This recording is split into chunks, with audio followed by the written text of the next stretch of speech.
The job creator-in-chief strikes again. President Trump announcing that Charter Communications will invest $25 billion, that's right, with the B, into the United States, creating 20,000 American jobs over the next 4 years. And that was just minutes after President Trump issued a presidential permit for the Trans-Canada company to build the Keystone pipeline. It's another deal that would create thousands of American jobs. Joining me now to discuss, Jillian Melcher and Nicholas Loris. Let's start with the Keystone pipeline first, Nicholas. You know, long time waiting. It's one of these things that helps with North American energy independence, and people have been clamoring for it. This is a big win.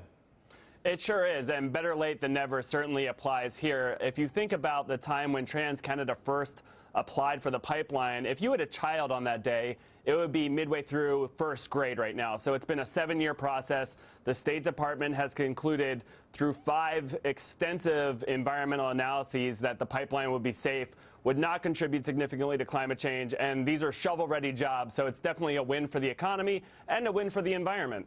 You know, that's Jillian, you know, environmentalists are saying, no, it's not, and there's still some states that have some regulatory issues with it. You say this is a win for the environment. Absolutely. So, I mean, the State Department itself found that under the Obama administration, but I think it's also a win for public safety if we're looking at the alternatives. Railways and roads. Well, we've seen the Lac-Mégantic disaster where a train derailed, exploded, killed 47 people.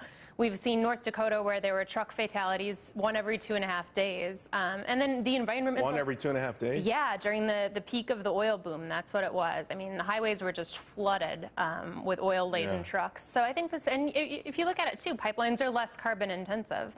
Environmentalists have had a strategy that you snarl transportation, you keep that oil trapped in the ground, but it hasn't worked that way, and it's been counterproductive. Well, I can tell you, I've driven on the roads in North Dakota, so I know how treacherous they can be, and I've also been at one of those rail crossings with one of those trains going by, and whatever I was planning that day, I had to cancel it because they're too long. Exactly. Hey, let's shift gears a little bit, guys. This Charter Communications news is absolutely phenomenal, and what I went to the website and I looked at their statement, and this was the key thing that caught my eye. With confidence in the regulatory policies of the administration, ... They go on to talk about the $25 billion broadband infrastructure technology, also a new state-of-the-art bilingual call center in McAllen, Texas. I mean, isn't this what we want, Jillian? Isn't this what we need in this country? Yeah, this is great news. And I want to say that this is bipartisan great news. This was a deal that was in the works under the Obama administration. Trump's anti-regulatory free market policies have really boosted confidence. And I think both of those things together made this possible. And Nicholas, that's not the first time we've heard this, you know, that there was something perhaps on the drawing board, but it was on the drawing board, and it was the confidence that these companies now have that Donald Trump, who's already gotten rid of a lot of regulations, will get rid of a lot of the other ones, and they can actually start to invest in this country. Yeah, that's right. I mean, the Obama administration and the environmental activists employed this defeat by delay tactic, and to some extent it worked. But the good thing is that what he did was unilateral, and a lot of that can be undone unilaterally. And so I think this is just the beginning, and trying to chop off the snake of government overreach from a regulatory standpoint into all of these different sectors of the economy will be such a huge boon to the economy and get jobs going all across the country. I haven't had a chance to ask you, the Obamacare replacement bill shelved for right now.